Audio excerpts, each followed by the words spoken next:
चलो guys, good morning. यहाँ पे अपने शुरू करते हैं चैप्टर 1 रिवीजन के साथ। तो यहाँ पे अपने दो चीज साथ साथ कवर करते हुए चलेंगे। सबसे पहले अपना रिवीजन फोकस होगा और उसके साथ साथ में रिटन प्रैक्टिस भी अपने करेंगे। चैप्टर 1 रिवाइज करेंगे, फिर रिटन प्रैक्टिस, चैप्टर 2 रिवाइज, फिर रिटन प्रैक्टिस, चैप्टर 3 रिवाइज, फिर रिटन प्रैक्टिस, और कुछ इस तरीके से चलता जाएगा। एजेंडा क्या है इस पूरे सीरीज का?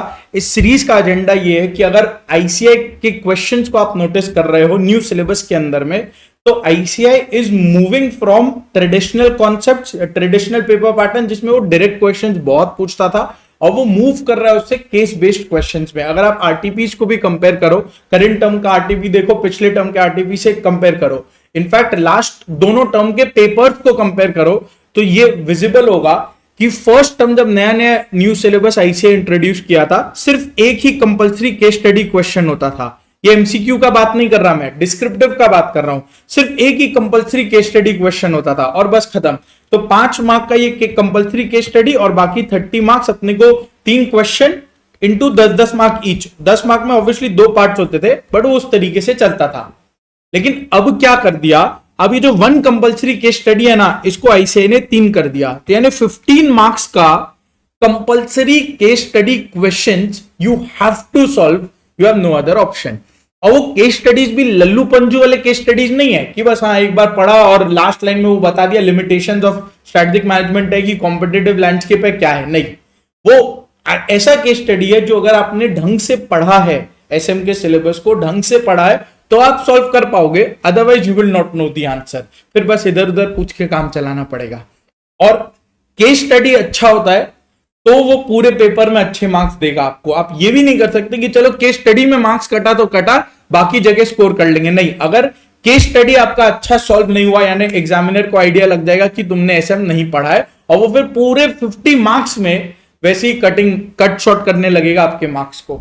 सेंस बना यहां तक? तो इसीलिए since the paper pattern is shifting to case based questions, MCQs में तो पूरा 15 नंबर केस स्टडीज के फॉर्मेट में ही आता है। वो इसमें से 10 मार्क अपना थोड़ा सिनेरियो टाइप का क्वेश्चन रहेगा, वो भी अपने से प्रैक्टिस करेंगे, तुम टेंशन मत लो।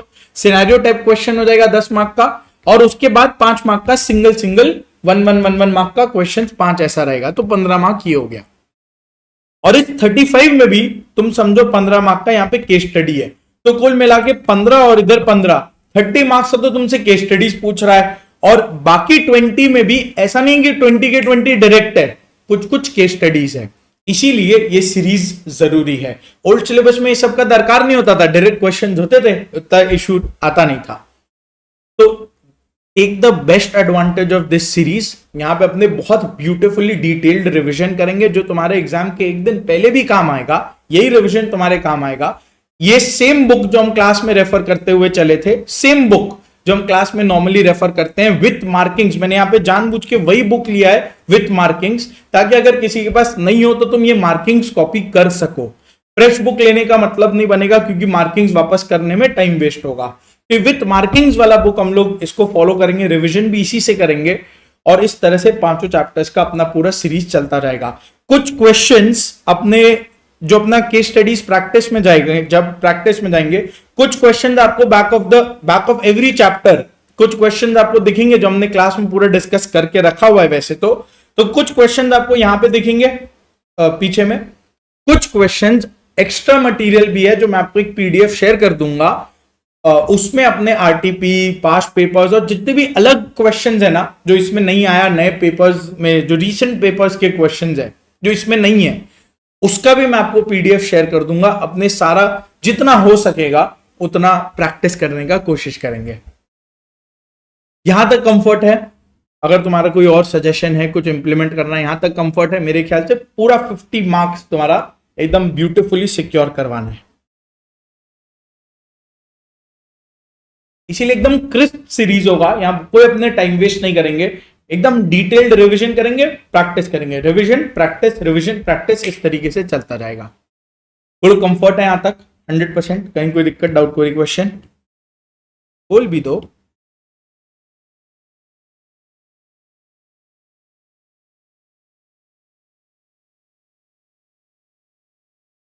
परफेक्ट। चलो, तो ये 5 चैप्टर्स का अपना सीरीज है। ये 5 चैप्टर्स अपना सिलेबस में है, जो अपने स्टार्ट करेंगे चैप्टर 1 से, फिर चलेंगे चैप्टर 2, 3, 4, 5। जिस सीक्वेंस में अपने पढ़ते हैं क्लास के अंदर में, बिल्कुल वैसा ही लेना। क्या आपको एक ये बुक लेके बैठ जाओ और एक नोटबुक लेके बैठ जाओ, that is all you need, you don't need anything else, number 1। Number 2, जब आप ये मैराथन को वॉच करोगे, जब आप रिविजन और राइटिंग प्रैक्टिस सब कुछ करोगे, तो बेस्ट वे क्या होता है इसका, तुम सिर्फ सुन लोगे ना तो कोई काम नहीं आने वाला। तो बेस्ट वे क्या है, फोन या लैपटॉप में अपना रिविजन मैराथन को चला दो। तुमको चेहरा नहीं देखना, चेहरा में कुछ नहीं है, बुक में मार्क्स है।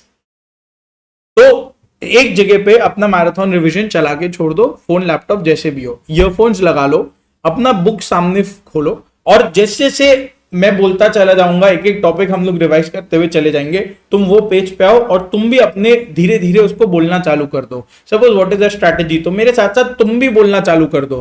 सो you have to listen, you have to read and you have to speak. तीनों चीज किया ना तो बहुत इफेक्टिव ये रिविजन होगा तुम्हारे लिए। सिर्फ सुनने से तुमको भी पता है तुम्हारा ध्यान कहीं और चला जाएगा, वो खाना खाएगी नहीं, खाना खाया कि नहीं, दीवार पर ड्राइंग करने लग जाओगे, वो सब अपने को नहीं चाहिए। बहुत इफेक्टिवली अपने को ये रिवीजन सीरीज करना है, तो इसीलिए एक्टिव स्टेट में तुमको बैठना पड़ेगा और इस तरीके से रिवाइज करना पड़ेगा।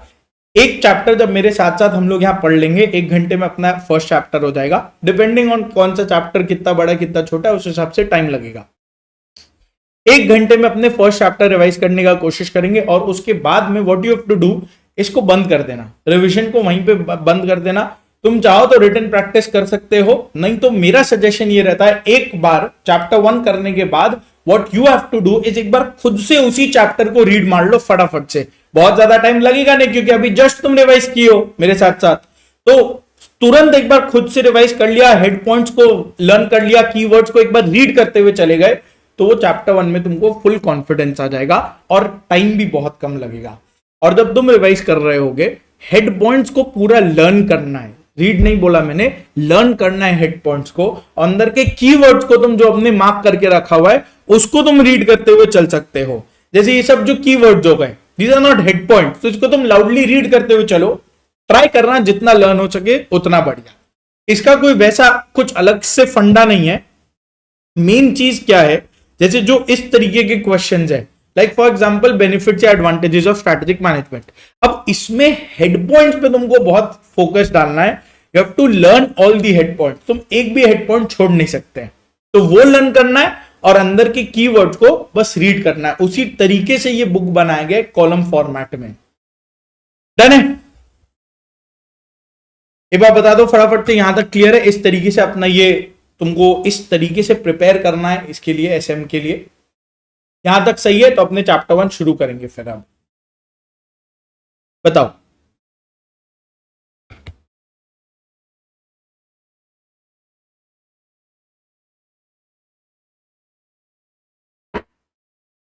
बताओ बताओ फटाफट से बताओ।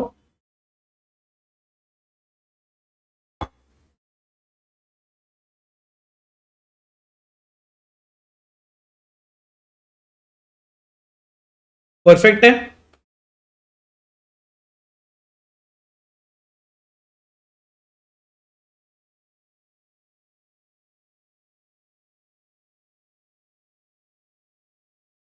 ठीक, चलो आ जाओ। चैप्टर 1 का अपने रिवीजन शुरू करते हैं। Introduction to strategic management. सबसे पहला, what do you mean by strategy? मेरे साथ साथ बोलते हुए चलो। स्ट्रेटजी का बेसिक मीनिंग क्या है? बेसिक मीनिंग होता है रणनीति। क्लास में जो अपने डिस्कस करते थे, रणनीति, ये वॉर से आता था। Ways to win over the enemy, वहां से आया।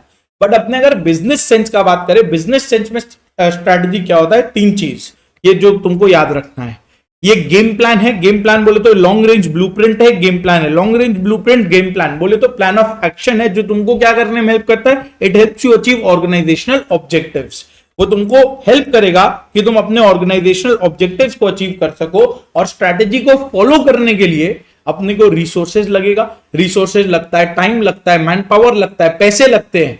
तो it involves the use of resources and time.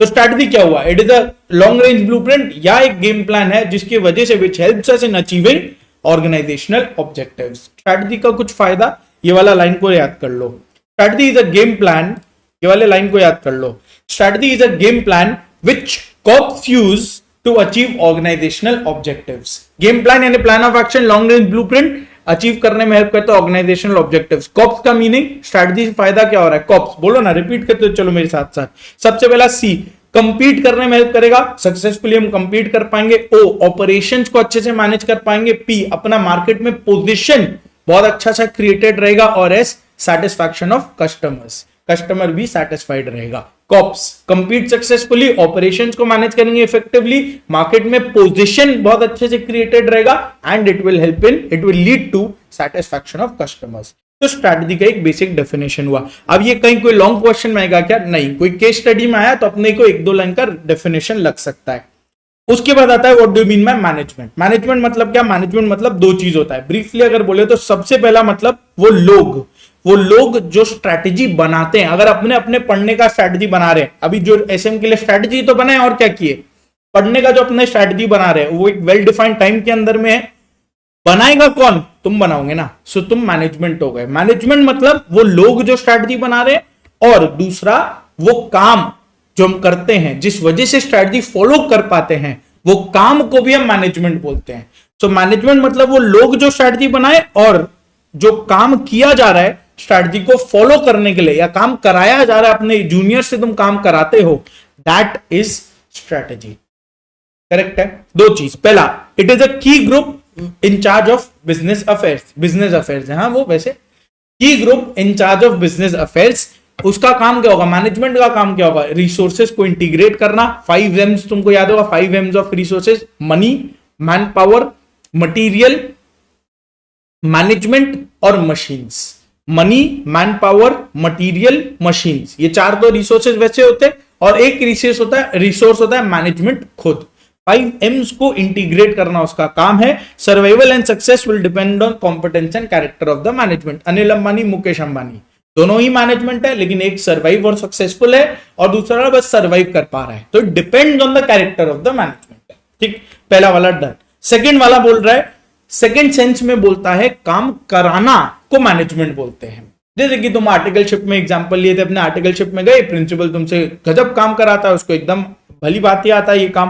तो इसका मतलब क्या, काम कराना मतलब क्या, it is an influence process. तुम दूसरों से काम करवाते हो, to make things happen and to direct events and people. तुम दूसरों से काम करा रहे हो, influence process, you are influencing others to work. Done है। मैनेजमेंट का दो डेफिनेशन, वो लोग जो काम करा रहे हैं, key group in charge of business affairs, integration of resources का इनका काम रहता है। 5 M's, survival and success depends on competence and character of the management. Second sense में अगर बात करें तो इन्फ्लुएंस प्रोसेस है, to make things happen, to direct events and to direct people. फिर एक छोटा सा चीज है स्ट्रैटेजी वर्सेस मैनेजमेंट। क्या ये दोनों ऑपोजिट्स हैं? नहीं। क्या ये दोनों सब्स्टिट्यूट्स हैं? नहीं। They are complements of each other, it is no substitute, ये कॉम्प्लीमेंट्री है। ये डायग्राम को याद रखना जो इधर बनाया हुआ है। स्ट्रैटेजी और management are two sides of a coin. ये दोनों जरूरी है ताकि अपना बीच वाला ये जो फायदा है इसको अपने ले सके। ये दोनों जरूरी है। मैनेजमेंट वो इंसान है जो स्ट्रैटेजी बना रहा है, और स्ट्रैटेजी वो चीज है जो मैनेजमेंट को हेल्प करता है to follow, to achieve its goals. देखो, strategy is a framework, it is a framework which helps the top management to achieve its goals. कैसे? स्वॉट एनालिसिस के थ्रू।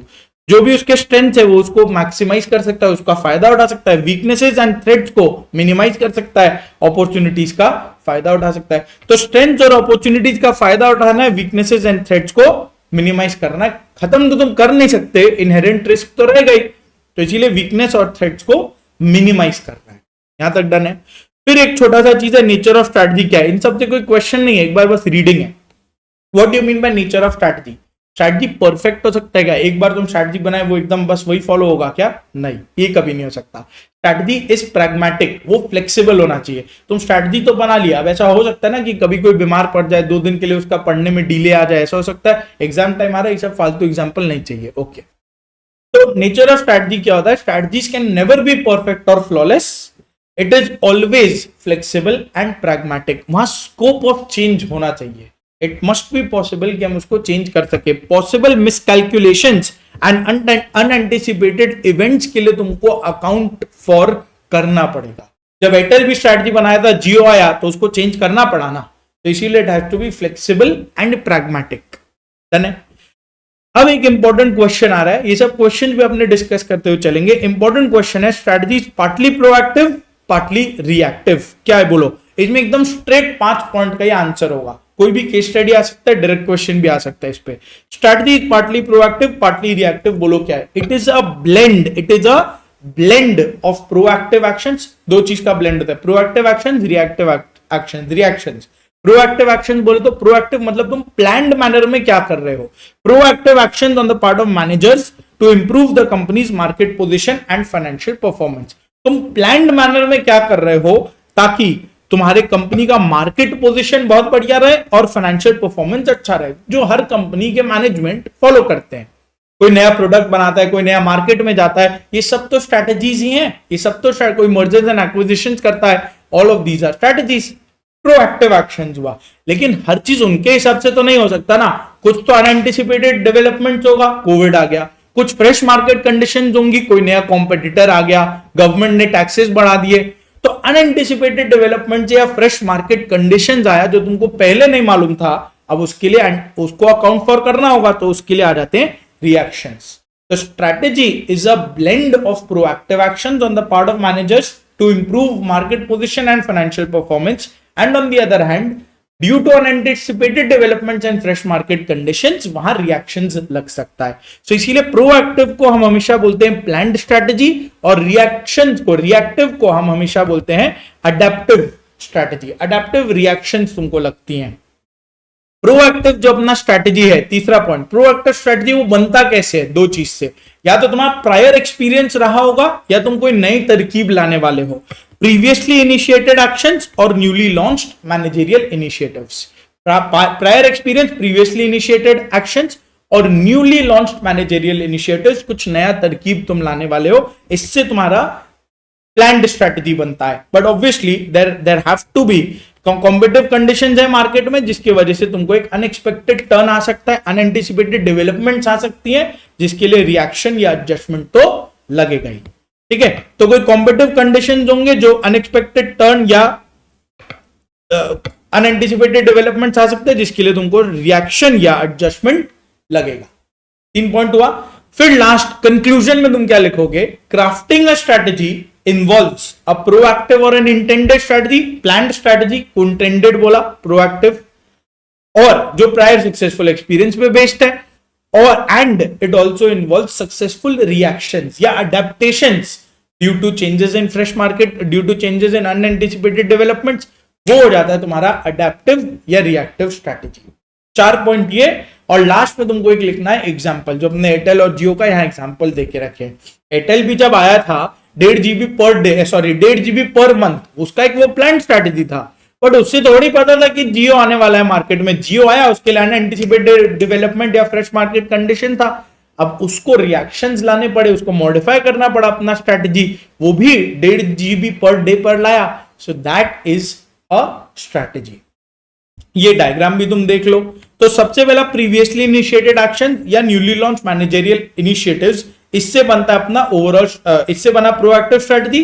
प्लस अगर तुम रिएक्टिव स्ट्रैटेजी लाओगे, किस वजह से आता है ये? अनएंटिसिपेटेड डेवलपमेंट या फ्रेश मार्केट कंडीशंस के कारण, उससे रिएक्टिव स्ट्रैटेजी आया। तो ये दोनों मिलके क्या बनते हैं? ओवरऑल स्ट्रैटेजी अपना बनता है। Simple 5 point. पहला वाला, it is a blend of proactive actions, जिसकी वजह से तुम सक्सेसफुल मार्केट पोजीशन और फाइनेंशियल परफॉर्मेंस को बेटर करते हो। दूसरा, मार्केट कंडीशन या अनएंटिसिपेटेड डेवलपमेंट्स के कारण रिएक्शंस भी लगते हैं तुम्हें, पहला पॉइंट। दूसरा point, proactive is known as planned strategy और reactive is known as adaptive reaction या अडैप्टिव स्ट्रैटेजी। तीसरा, प्रोएक्टिव स्ट्रैटेजी बनता कैसे है? Due to prior successful experience, prior previously initiated actions या न्यूली लॉन्च्ड मैनेजरियल इनिशिएटिव्स, ये दो चीज से प्लान स्ट्रैटेजी बना। साथ में अगर कोई अनएक्सपेक्टेड टर्न आ जाए तो उस वजह से तुमको रिएक्शंस देने पड़ेंगे। और चौथा वाला conclusion, crafting a strategy involves both proactive intended strategy and reactive या अडैप्टिव स्ट्रैटेजी। परफेक्ट है यहां तक। लास्ट वाला ये एग्जांपल आ गया, और चाहो तो ये डायग्राम बना देना। मेरा रिकमेंडेशन होता है डायग्राम तुम जितना बनाओ बना के आना, क्योंकि मैक्सिमम लोग डायग्राम नहीं बनाते, और डायग्राम से वो बहुत कैची होता है। डायग्राम अगर तुम बना दोगे तो एग्जामिनर का नजर तुरंत तुम्हारे डायग्राम पे चले जाएगा। तो इसलिए diagram sets your paper apart. Diagram बहुत इस वजह से बहुत काम का चीज हो जाता है। डन, यहां तक स्ट्रैटेजी और मैनेजमेंट बेसिक अपने क्लियर कर लिया। ये वाला सुपर इंपॉर्टेंट एक क्वेश्चन था। नेक्स्ट पार्ट अपने चलते हैं स्ट्रैटेजिक मैनेजमेंट। स्ट्रैटेजिक मैनेजमेंट का डेफिनेशन मैंने उरी मूवी के रेफरेंस से तुमको बताया था। उरी मूवी अपने क्लास 1 में देखते, फर्स्ट क्लास में देखते, याद करो। तो उरी मूवी में तुमको याद है क्या? सबसे पहला स्ट्रैटेजिक मैनेजमेंट क्या होता है? It is a managerial process, यानी मैनेजर्स ये प्रोसेस करते हैं, मैनेजर स्ट्रैटेजिक मैनेजमेंट को फॉलो करते हैं। अब यहां हो क्या रहा है? सबसे पहले तो अपना एक विजन बनता है। इंडियन आर्मी का विजन था बॉर्डर्स को सिक्योर रखना ताकि इंडिया स्लीप्स पीसफुली। उसका ऑब्जेक्टिव सेट किया हुआ है कि भाई, और फिर अटैक हुआ, विजन हिला, पाकिस्तान ने अटैक किया, विजन हिला, तो फिर इंडियन आर्मी ने ऑब्जेक्टिव सेट किया कि भैया टेररिस्ट को अपने को खत्म करना है, टेररिस्ट को खत्म करना है। ऑब्जेक्टिव सेट हुआ। अब उसके लिए उसने एक स्ट्रैटेजी बनाया था, 4 टीम्स में डिवाइड किया, 20-20 करके ईच। फिर वो लोग अपना अपना उनका टारगेट था, तो स्ट्रैटेजी को बनाया। स्ट्रैटेजी बनाने से तो काम नहीं होगा ना, उसको इंप्लीमेंट करना पड़ेगा। इंप्लीमेंट किया फिर उन लोगों ने। वो दिन आया जब वो एक्चुअल में हेलीकॉप्टर में जाके स्ट्रैटेजी को इंप्लीमेंट करना चालू कर दिए। इंप्लीमेंट करने के बाद साथ साथ में मॉनिटरिंग भी चल रहा था कंट्रोल रूम से कि सब कहां है, क्या है, सबका टारगेट मीट हुआ कि नहीं, सब उसका साथ साथ में मॉनिटरिंग इवैल्यूएशन भी चल रहा था। और अगर कहीं कुछ गड़बड़ आ जाए, इंप्लीमेंटेशन में कहीं कुछ गड़बड़ आ जाए, कुछ नया रिस्पॉन्स आ जाए, तो अपने को क्या लगता है? Corrective adjustments. तो अपने फिर करेक्टिव एडजस्टमेंट्स कर लेते हैं, जो कि तुम्हारी रिएक्टिव स्ट्रैटेजी हो गया। तो सिंपल 5 पॉइंट। स्ट्रैटेजिक मैनेजमेंट होता क्या है? ये एक मैनेजरियल प्रोसेस है, ठीक, जिसमें सबसे पहले एक विजन बनाते हैं, उसके बाद में ऑब्जेक्टिव्स बनाते हैं। वो ऑब्जेक्टिव्स को पूरा करने के लिए एक स्ट्रैटेजी बनाया जाता है, क्राफ्टिंग का स्ट्रैटेजी। उसको इंप्लीमेंट करते हैं, टाइम टू टाइम मॉनिटर करते हैं, इवैल्यूएट करते हैं। उसमें कुछ चेंजेस अगर आ जाए तो we need corrective adjustments wherever necessary। Perfect. अब इसमें 3 चीज हो सकता है, इनफैक्ट 2 क्वेश्चन इससे आ सकता है। एक आएगा इंपॉर्टेंस या बेनिफिट्स, दूसरा आएगा लिमिटेशंस। इंपॉर्टेंस या बेनिफिट से भी एक क्वेश्चन आ सकता है, सुपर इंपॉर्टेंट है। दूसरा लिमिटेशन से भी एक क्वेश्चन आ सकता है, सुपर इंपॉर्टेंट है। 3 इसका तो सुपर इंपॉर्टेंट क्वेश्चन है, partly proactive partly reactive, advantages या इंपॉर्टेंस, और तीसरा limitations of strategic management. Strategic management का 2 ऑब्जेक्टिव होता है, जस्ट एमसीक्यू के लिए याद रख लो, ऐसे कुछ इंपॉर्टेंट नहीं, आता भी नहीं है कभी। स्ट्रैटेजिक मैनेजमेंट का सबसे बड़ा काम है कॉम्पिटिटिव एडवांटेज वो तुमको देता है। 2 कंपनी है, कोई एक कंपनी स्ट्रैटेजिकली काम कर रही है, कोई दूसरी कंपनी है जो रैंडम अल्टप्पा काम कर रही है। तुम अपने में सोचो ना, एक जन है जो स्ट्रैटेजी के साथ पढ़ रहा है, दूसरा जन जो बस जो बुक दिखा, जो चैप्टर उसको समझ में आया, जो अच्छा लगा वो पढ़ रहा है, बट वो ये ट्रैक नहीं रख रहा कि कितना हो गया, कितना बाकी है, कौन सा चैप्टर्स बाकी है, उस पर ज्यादा फोकस करना चाहिए, वो ये ट्रैक नहीं रख रहा।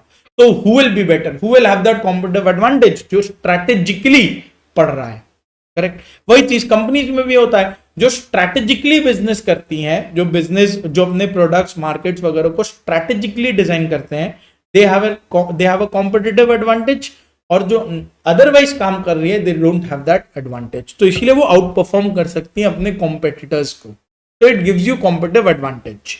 दूसरा, स्ट्रैटेजी तुमको हमेशा गाइड करेगा। जब तुम अपने पढ़ने का स्ट्रैटेजी बनाए, तुमको भी तो वो गाइड कर रहा है ना कि कब कौन सा सब्जेक्ट कितना टाइम में लगाना है, कब पढ़ना है, तो तुमको एक गाइड करता है। सो इसका 2 बेसिक ऑब्जेक्टिव्स रहता है, कॉम्पिटिटिव एडवांटेज गेन करना and it guides the company. Simple. अब चलते हैं इंपॉर्टेंस या बेनिफिट्स के ऊपर में। फर्स्ट लॉकडाउन से इसको रिलेट किए थे। सबसे पहले हेड पॉइंट्स को रिपीट करना अपने को। हेड पॉइंट पे पहले कंफर्ट डालेंगे, फिर अंदर का देख लेंगे। इंपॉर्टेंस या benefits of strategic management class. First lockdown को इमेजिन करो, इंडिया का फर्स्ट लॉकडाउन क्या था? प्रोएक्टिव स्टेप था, रिएक्टिव नहीं था। Proactive instead of reactive. दूसरा, वहां पे डायरेक्शन सबको क्लियर था, ऑब्जेक्टिव क्लियर था, कोविड का स्प्रेड हमको नहीं ला, कोविड स्प्रेड नहीं होने देना है। सबके लिए फ्रेमवर्क डिसाइड करके दे दिया गया था, स्टैंडर्ड ऑपरेटिंग प्रोसीजर था कि भैया कौन सा दुकान कब खुलेगा, कौन सा दुकान बंद रहेगा, मूवी थिएटर्स बंद रहेंगे, ये सब दिया हुआ था। फ्रेमवर्क फॉर डिसीजन बनाया गया था। चौथा, पाथ फाइंडर अप्रोच था। ये क्यों किया गया? क्योंकि तब तक मीनवाइल अपने सोचे कि करना क्या है। Path finder, it acts as a path finder, तुमको आगे का रास्ता निकालने में हेल्प करता है। और मीनवाइल जब तक स्ट्रैटेजिक मैनेजमेंट हो रहा है, जब तक लॉकडाउन चल रहा है, मीनवाइल तुम वैक्सीन भी बनाने लग गए साइमल्टेनियसली, कॉर्पोरेट डिफेंस मैकेनिज्म, ताकि ऐसा नहीं हो कि भैया सब अपने हाल पे ही छोड़ दिए गए। वैक्सीन का भी काम चालू हो गया, तो लोगों को बचा के रखा था। इसीलिए longevity of the business, India का एवरेज लाइफ स्पैन बढ़ा, नहीं तो इसका भी चाइना जैसा हालत हो जाता, लोग मरते रहते, कम डेथ हुआ ना इंडिया में। तो लॉन्जेविटी ऑफ द बिजनेस आया, और लास्ट में इंडिया ने कोर कॉम्पिटेंसीज और कॉम्पिटिटिव एडवांटेज क्रिएट कर लिया। फर्स्ट लॉकडाउन इंडिया का इतना ब्यूटीफुल था कि अदर कंट्रीज भी इसको देख के फॉलो करने लगे। It created core competence and competitive advantage for India. Correct. उतना ही खराब सेकेंड लॉकडाउन था। क्लियर हुआ 7 पॉइंट। तो सबसे पहला प्रोएक्टिव, मेरे साथ साथ रिपीट करते चलना होगा, proactive instead of reactive, direction objectives provide कर दिया हमको, फ्रेमवर्क दे दिया डिसीजंस लेने के लिए, it acts as a path finder, corporate defence mechanism है, ज्यादा गलती वलती नहीं हो ये इंश्योर कर देता है, लॉन्जेविटी ऑफ द बिजनेस बढ़ाया, ज्यादा लंबा हम लोग काम कर पाएंगे, और it creates core competencies and competitive advantage. अंदर का 1-2 पॉइंट्स अगर देखना हो कीवर्ड देख लो। प्रोएक्टिव इंस्टेड ऑफ रिएक्टिव, अभी पढ़ के आया, तुम ज्यादा जल्दी एक्शन ले पाओगे rather than becoming मियर speculators. Direction and objective, ये तुमको गोल्स एंड ऑब्जेक्टिव डिफाइन करके दे देता है, एंड जो तुम अचीव कर पाते हो, and it is in line with vision mission goals and objectives, अभी नेक्स्ट वाला पढ़ेंगे। फ्रेमवर्क फॉर डिसीजंस, ये तुमको बताएगा कि भाई कौन से बिजनेस में, कौन से प्रोडक्ट में, कौन से मार्केट में कितना इन्वेस्टमेंट, क्या स्ट्रक्चर वगैरह होना चाहिए तुम्हारा, क्या बिजनेस करो, क्या प्रोडक्ट में जाओ, कौन से मार्केट में जाओ, ये सब तुमको बता के रखेगा। उसके बाद act as a path finder, वो अवेलेबल अपॉर्चुनिटीज क्या है मार्केट में, वो तुमको हेल्प करेगा आइडेंटिफाई करने में, and you can take advantage of those opportunities as well. Corporate defence mechanism, वो अवॉइड करेगा कि तुमको हेल्प करेगा कि तुम ज्यादा मिस्टेक्स या पिटफॉल्स ना करो। देखो, it helps you avoid costly mistakes जो तुम्हारे लिए भारी पड़ सकता है। नोकिया वाला एग्जांपल, नोकिया ने स्ट्रेटेजिक मैनेजमेंट फॉलो नहीं किया होता तो उसको मालूम होता कि एंड्रॉइड पे शिफ्ट कर जाना है। Correct. Longevity of the business, it helps the organisation survive in the long run, और लास्ट में कोर कॉम्पिटेंसी और कॉम्पिटिटिव एडवांटेज बिल्ड करने में हेल्प करता है। इसके लिए क्लास में मैंने आपको इंडिगो का बिजनेस पॉलिसी बताया था। How was Indigo different from other airline companies, खाली वही एकलौता प्रॉफिट मेकिंग क्यों है, इसका आपने डिस्कस किए थे। एडवांटेजेस या इंपॉर्टेंस डन। इंपॉर्टेंट क्वेश्चंस पे अभी थोड़ा सा स्लो डाउन हो जाता है, जो इंपॉर्टेंट नहीं है उसको रीड करके आगे भाग जाएंगे। Limitations of strategic management, again important, इससे क्वेश्चन पूछा जा सकता है। ऐसा भी क्वेश्चन आ सकता है, what do you mean by strategic management and what are its limitations. तो 1 नंबर का डेफिनेशन और 4 पॉइंट लिमिटेशंस का क्वेश्चन। इधर देखो, लिमिटेशंस क्या था, इंडिया का second lockdown. India is a complex environment, complex environment है, डिफिकल्ट टू एस्टिमेट रिस्पॉन्सेस, कब क्या हो जाए मालूम नहीं, फ्यूचर को एंटिसिपेट नहीं किया जा सकता ना, कॉम्प्लेक्स एनवायरनमेंट है, एक्सटर्नल एनवायरनमेंट, इंटरनल एनवायरनमेंट, सब कुछ कॉम्प्लेक्स है। अब उसमें तुम रिस्पॉन्सेज को कैसे एस्टिमेट करोगे, कौन क्या कब करने वाला है, कॉम्पिटिटर्स, ये difficult to estimate. Plus strategic management करना है तो it is a costly process. क्यों? क्योंकि इसके लिए तुमको एक्सपर्ट्स बुलाने पड़ेंगे, हो सकता है तुम ना कर पाओ ये काम, तो it is a costly process. और जो एक्सपर्ट भी आ जाएगा उसको भी तो टाइम लगेगा ना काम करने में, वो सारा रिसर्च करेगा, सब कुछ छानबीन करेगा, फिर जाके कुछ एडवाइस कर सकता है ना। So it is a time consuming process. इसका लिमिटेशन क्या हुआ, कॉम्प्लेक्स एनवायरनमेंट है, डिफिकल्ट टू एस्टिमेट रिस्पॉन्सेज है, कब कौन क्या करेगा मालूम नहीं, कॉस्टली प्रोसेस है, and a time consuming process. ठीक है, तो कॉम्प्लेक्स एनवायरनमेंट में क्या बोला, environment is highly complex, turbulent, difficult to understand the environment. अब उसमें भी यही बोला है कि फ्यूचर का एस्टिमेट गलत भी हो सकता है, और वो हमारे प्लान्स को खराब कर सकता है। फ्यूचर का एस्टिमेट है, गलत हो गया तो हमारा प्लान्स में नुकसान हो जाएगा हमारे प्लान्स पे। जैसे कि अपना ईवी इंडस्ट्री आज के दिन में कॉम्प्लेक्स, तुम देखो ना, मारुति पहले बोला कि हम ईवी नहीं बनाएंगे, अब देखो ईवी बनाने में आ गया। तो इस तरह से उसको अपना डिसीजन चेंज करना पड़ रहा है। क्यों? It is a complex environment, आज भी नहीं मालूम कि कल क्या होगा, हो सकता है कल को ईवीज में गवर्नमेंट ज्यादा प्रमोट कर दे, हो सकता है ना करे। तो estimate about the future can go wrong, future is unanticipated. Next, difficult to anticipate responses, यही बात है, it is difficult to clearly estimate the competitive responses to a firm strategy. हम तो कुछ फॉलो कर लिए, बट उस पर कॉम्पिटिटर क्या रिस्पॉन्स करेगा हमको मालूम ही नहीं है, तो difficult to estimate responses. Next, costly process, experts लगेंगे विच आर एक्सपेंसिव और time consuming process. Organisation spend a lot of time in planning, तुम प्लान ही करते रह जाओगे भैया, it is much better to act rather than to plan. तो तुम प्लान ही करते रह जाओगे और पता चलेगा जब एक्शन वाला स्टेप आया तुम फेल हो गए उधर। इसीलिए organisation spend a lot of time in planning. यहां तक डन है, ये अपना एक पहला पार्ट डन हो गया, पहला पार्ट अपना डन हो गया। फिर अपने चलते हैं vision mission goals and objectives का डिस्कशन पे। Vision mission goals and objectives, first part यहां तक डन है। किसी को कोई दिक्कत, डाउट, क्वेरी, क्वेश्चन? एकदम कंफर्ट है, स्पीड सही है, बता दो तब तक तुम लोग प्लीज।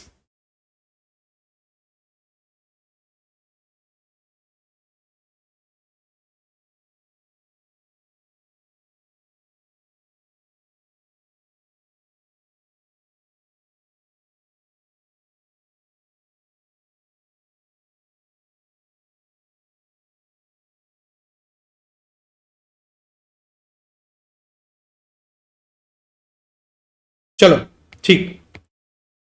अब एक और super important topic, vision mission उसके बाद जाएंगे। एक और super important topic, levels of strategic management. तीन लेवल्स होते थे स्ट्रेटेजिक मैनेजमेंट के, levels of management, levels of strategic management, तीन लेवल होता था, याद है क्या? सब आईटीसी का ये रेफरेंस डायग्राम देखो, ITC limited, board of directors, वो कॉर्पोरेट लेवल हुआ, top level management, corporate level. अब उससे अलग अलग बिजनेसेस आते थे, बिजनेसेस या डिविजन, अलग अलग बिजनेस या अलग अलग डिविजन, वो हुए कॉर्पोरेट, वो हुए बिजनेस या डिविजनल लेवल मैनेजमेंट, बिजनेस या डिविजनल लेवल मैनेजमेंट। वो अलग अलग बिजनेसेस के लिए, अब वो अलग अलग बिजनेस के लिए इंपॉर्टेंट है। जैसे आईटीसी के नीचे एफएमसीजी, टोबैको, होटल्स और पेपर डिवीजन, तो ये चार उसका अलग अलग बिजनेस है, ये चारों का अलग अलग हेड्स होगा, तो इनको हम बोलते हैं बिजनेस या डिविजनल लेवल मैनेजमेंट। इसका खास बात क्या है, अब टोबैको वाला head is only responsible for tobacco, उसको एफएमसीजी, पेपर, होटल्स इन सबसे कोई मतलब नहीं है। सिमिलरली होटल्स का head is only responsible for hotels. उसके नीचे हर एक डिवीजन के नीचे, हर एक डिवीजन के नीचे, टोबैको के नीचे, एफएमसीजी के नीचे, पेपर के नीचे, होटल्स के नीचे कुछ फंक्शंस आएंगी, कुछ फंक्शंस होंगी। क्या फंक्शंस होंगी? जो उनके लिए रेलेवेंट फंक्शंस हो। जैसे टोबैको के लिए क्या रेलेवेंट फंक्शंस है? सबसे पहले टोबैको परचेज करो, फिर प्रोडक्शन करो सिगरेट्स का, उसको सेल्स एंड मार्केटिंग करना होगा, एचआर होंगी जो सबका ध्यान, सबको ध्यान रखें, हाँ, और अकाउंटिंग फाइनेंस होगा, टैक्सेशन वगैरह, सिगरेट्स में टैक्स बहुत है तो टैक्सेशन टाइम टू टाइम भरते जाए। फाइनेंस कैश रिच बिजनेस है, क्या करे इस पैसे का, कहां इन्वेस्ट करे, तो ये टोबैको का डिवीजन हो गया। अब वही तुम होटल डिवीजन अगर जाओ तो कुछ अलग हो जाएगा, क्योंकि होटल सर्विस बिजनेस है, वहां पे तुमको कोई मैन्युफैक्चरिंग प्रोडक्शन नहीं चाहिए, वहां परचेज होगा, क्योंकि होटल्स के लिए जो जो अपने को मटेरियल चाहिए, जैसे साबुन, शैम्पू, ये सब जो तुम्हारे होटल रूम्स में रहता है, टाल्स वगैरह, वो सब परचेज करते हैं, प्रोक्योरमेंट होगा वहां पे ऑपरेशंस का बहुत बड़ा डिवीजन होगा जो सर्विस वाला होगा, वहां हाउस कीपिंग का एक डिवीजन होगा रूम्स को क्लीन करने के लिए, वहां पे रिसेप्शन का एक डिवीजन होगा, सेल्स एंड मार्केटिंग वाले लोग होंगे। तो इस तरीके से वो चलता रहेगा। ये लोअर लेवल मैनेजमेंट को हम लोग क्या बोलते हैं? Functional level management. तीन लेवल क्लियर है, कॉर्पोरेट लेवल, उसके नीचे बिजनेस या डिविजनल लेवल, और हर एक बिजनेस या डिविजनल लेवल के नीचे अपना अपना फंक्शनल लेवल। ये होता है एक ट्रू ऑर्गेनाइजेशन स्ट्रक्चर। अब हर लेवल का अपना अपना काम है, याद रखना। ये कॉर्पोरेट लेवल मैनेजमेंट वाला क्वेश्चन मैंने बोला था बुक में नहीं है, इसीलिए यहां पे नोट करवाया था, और इस टर्म के आरटीपी को जाके चेक कर लो, इसका क्वेश्चन है, अपने सॉल्व भी करेंगे उसको, तो इसीलिए अपना एकदम सही चला है। ये वाला देखो, कॉर्पोरेट लेवल मैनेजमेंट का काम क्या है? तुम सोचो ना, आईटीसी लिमिटेड के हेड पे बैठे हुए इंसान का काम क्या है? सबसे पहले वो क्या करेगा? ओवरऑल बिजनेस का स्ट्रैटेजी बनाएगा, ओवरऑल बिजनेस का पूरा स्ट्रैटेजी बनाएगा। नेक्स्ट वो विजन एंड मिशन बना लेगा, हर एक बिजनेस के लिए क्या विजन मिशन होना चाहिए वो डिसाइड कर लेगा। थर्ड, वो पहले तो ये डिसाइड करेगा कि भैया कौन सा बिजनेस में हमको करना है, कौन सा बिजनेस नहीं करना है, किस बिजनेस में जाना है, किस बिजनेस को बंद कर देना चाहिए, तो डिसाइड करेगा, डिटरमाइन करेगा which business to be in. फिर वो डिसाइड करेगा कि हर बिजनेस को रिसोर्सेज यानी पैसा कितना देना है, बजटिंग तो वही करेगा ना top level, allocation of resources between businesses, और लास्ट में वो हर एक बिजनेस के लिए लीडर अपॉइंट करेगा। बिजनेस मैनेजमेंट को अपॉइंट तो ऊपर वाले लोग ही करेंगे ना, तो हर लेवल के लिए लीडर अपॉइंट करेगा और मोटिवेशन प्रोवाइड करेगा। अगर उनको कुछ नहीं समझ में आ रहा है तो top level will always help, क्योंकि काम तो उनका ही है। और लास्ट, अगर कहीं कुछ मर्जर एक्विजिशन, यहां लिखा नहीं ऐड कर सकते हो, अगर कहीं कहीं मर्जर एक्विजिशन करना है, कहीं कोई मर्जर एक्विजिशन करना है, तो ये लोग का ही डिसीजन होता है मर्जर एक्विजिशन का, क्योंकि उसमें बहुत पैसे लगते हैं, इसीलिए टॉप लेवल का डिसीजन होता है मर्जर्स और एक्विजिशंस करना, या कहीं डाइवर्सिफिकेशन करना है तो वो उनका डिसीजन। 6 काम होता है इसका। सबसे पहला overall business strategy banana, next vision and mission banana, third decide करना कौन से बिजनेस में जाए कौन से में नहीं जाए, फोर्थ एलोकेशंस देना सब सारे बिजनेसेस को, फिफ्थ हर एक बिजनेस के लिए लीडर अपॉइंट करना, मोटिवेशन प्रोवाइड करना, और लास्ट में ये मर्जर्स, एक्विजिशन, डाइवर्सिफिकेशन सब चीज के लिए रिस्पॉन्सिबल होते हैं। डिविजनल या बिजनेस लेवल मैनेजमेंट क्या करते हैं? ज्यादा कुछ नहीं करते हैं। सबसे पहला ये अपने बिजनेस के लिए स्ट्रैटेजी बनाएंगे, ये ओवरऑल ऑर्गेनाइजेशन के लिए नहीं बना रहे, ये अपने बिजनेस के लिए स्ट्रैटेजी बनाएगा। टोबैको वाला टोबैको के लिए स्ट्रैटेजी बनाएगा, अपने बिजनेस के लिए स्ट्रैटेजी बनाएगा। दूसरा, ये ब्रिज की तरह होता है, ये ओवरऑल स्ट्रैटेजी को लेगा, उसको स्पेसिफिक ऑपरेशंस के स्ट्रैटेजी में बदल के नीचे वाले लोगों को कन्वे कर देगा। तो ये थोड़ा सा एक ब्रिज, एक लिंक की तरह काम करता है, ट्रांसलेट करता है generic strategies into specific strategies. और लास्ट, फंक्शनल लेवल मैनेजमेंट क्या करता है? Functional level management individual functions के लिए, ऑपरेशंस के लिए स्ट्रैटेजी बनाएंगे।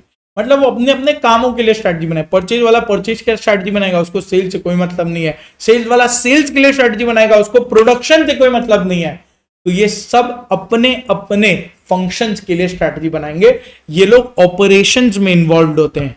अगर तुमको एमसीक्यू में आइडेंटिफाई करना हो तो तुमको पता चलेगा ये लोग ऑपरेशंस में इन्वॉल्व होते हैं, डे टू डे ऑपरेशंस में ये लोग इन्वॉल्व होते हैं। ठीक है, फंक्शनल लेवल मैनेजमेंट। ठीक है, और इसका दूसरा काम होता है implementing the corporate and business level management, business level strategies. इससे एक इंपॉर्टेंट क्वेश्चन फंक्शनल लेवल से भी आ सकता है कि इसका एक इंपॉर्टेंट पॉइंट है, functional level management is very close to the customer. Sales department ही है ना which is closer to the customers, तो वो एक्चुअल ग्राउंड रियलिटी प्रोवाइड कर सकती है। तो अब मुकेश अंबानी को थोड़ी ना पता है कि लोग जियो के साथ खुश है कि नहीं है, वो तो जियो के sales level management, customer care को मालूम है कि कंप्लेंट्स आ रही हैं कि नहीं आ रही है। So they can provide, they have ground reality, वो बहुत बढ़िया फीडबैक प्रोवाइड कर सकते हैं बिजनेस और कॉर्पोरेट लेवल मैनेजमेंट को। इसीलिए फंक्शनल लेवल मैनेजमेंट को डिसीजन मेकिंग में इन्वॉल्व करना चाहिए। ठीक है, functional level management are closer to the customer, they can provide actual feedback to corporate and business level management, इसीलिए they must be involved in strategy formulation। बोलो 3 level done है, इससे question आ सकता है और इससे क्वेश्चन आ सकता है। परफेक्ट, यहां तक डन हुआ।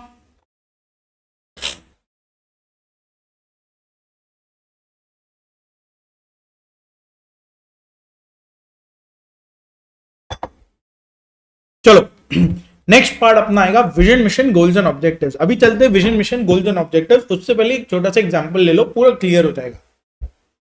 2 एग्जांपल्स अपने लिए थे बहुत डिटेल में, एक अपने पढ़ाई को लेके और दूसरा जियो का एग्जांपल।